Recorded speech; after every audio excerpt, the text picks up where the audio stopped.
Hi guys, my name is Muna Shibil and I'm a manifestation and soul realignment coach. My channel is geared towards helping you become the highest, best possible version of yourself so you can create and live the extraordinary life that is your birthright. In today's video, I want to talk about what it means to be living in the end. But before we get started, please do not forget to subscribe to my channel and hit the bell icon in order to receive a notification anytime I post a new video. So let's get started. When it comes to living in the end, many people think that it is about visualizing, which is to some extent correct. You do visualize when you are setting the intention. Everything is projected outwards from our subconscious mind. So anything that is impressed or imprinted into our subconscious mind has to be projected outwards. So when you set an intention and you want to set it by living in the end, you have to, yes, visualize. And I do talk about the different techniques that you can do to set intentions. I will link the playlist above. I also talk about specifically the living in the end technique by Neville Goddard, which I'll also link above. So you can use that to actually set the intention. But once you've set the intention, how do you go about living in the end? And what do we mean by that? Now, the thing with living in the end is that it is very much a whole body experience, not just a mind experience.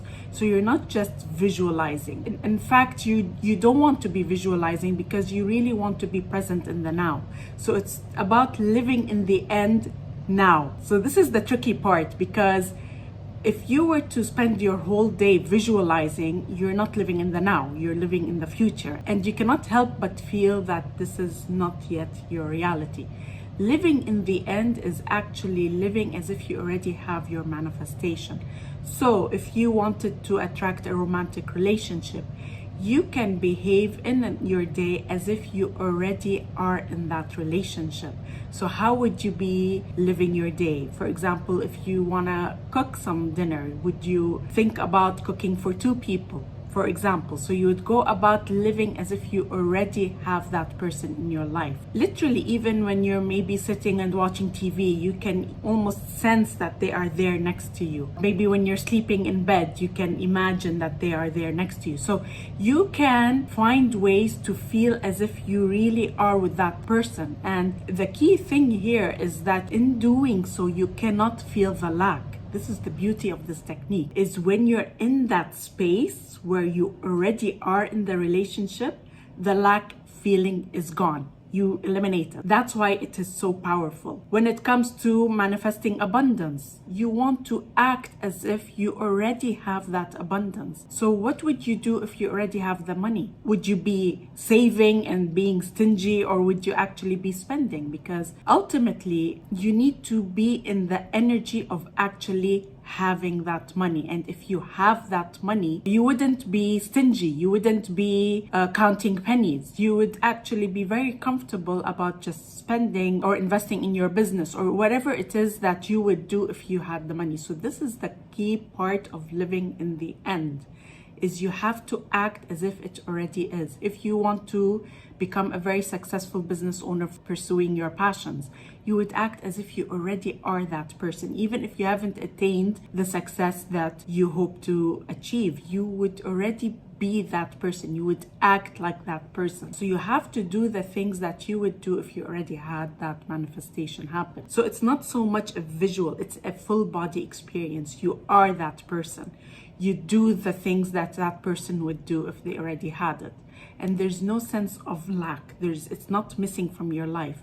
Because when you have your manifestation, you're not going to feel the lack. It's there. The key is not to feel like you have not yet achieved it, that there's still some ways to go. You already are there. Neville Goddard shares this experience where he first started to learn about the law of assumption, where he wanted to go to Barbados and spend Christmas with his family.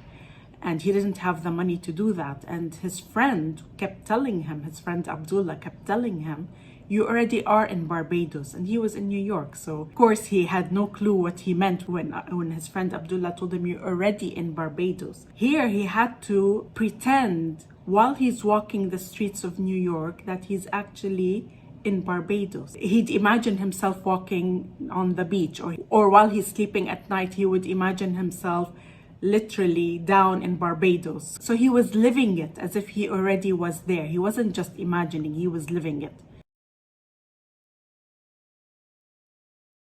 So I want you, in order to do this exercise, put a list of things that you would do if you already had that intention, and actually act as if you have it. Now, of course, here I'm not saying that you should go out and tell friends that, let's say you want to manifest a relationship. I'm not suggesting that you go out and tell friends you already are in that relationship. This is something that you can keep between you and yourself, but you can feel as if you had that relationship. So let's say if you're going out with friends, you can say, well, this is a girls' night out. So I'm going out with my friends and my partner is somewhere with his friends, or he's at work, or whatever. You want to be living it as if it is already happening, and not necessarily share it with your friends. Now, of course, if you're comfortable doing that, you can do that, absolutely. But the thing is, you don't want to get any form of doubt from other people or any form of judgment on what you're doing, because people have their own beliefs and they may not necessarily buy into what it is that you believe is true for you. You have to discern when you can share this with friends and when you do not share it. Now, the question is, how long do you do this? As long as you feel good about it. So you don't have to do this, actually. If you're feeling good or you already feel fulfilled and you're not sensing the lack, you don't have to do this. But it is something that will help you accelerate the process of the manifestation, because it's all about being that person. It's about you being and shifting into the reality where you are that person. Your subconscious mind does not know the difference. Your subconscious mind only knows what you feed it.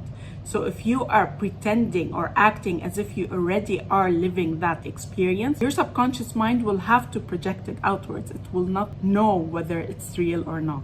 I hope this was a clear enough explanation of what living in the end means. If you do have any questions, do post them in the comment box below. I will be looking at your comments and questions and creating videos around that. And please do not forget to subscribe to my channel and hit the like button if you like this video, and I will see you in the next video.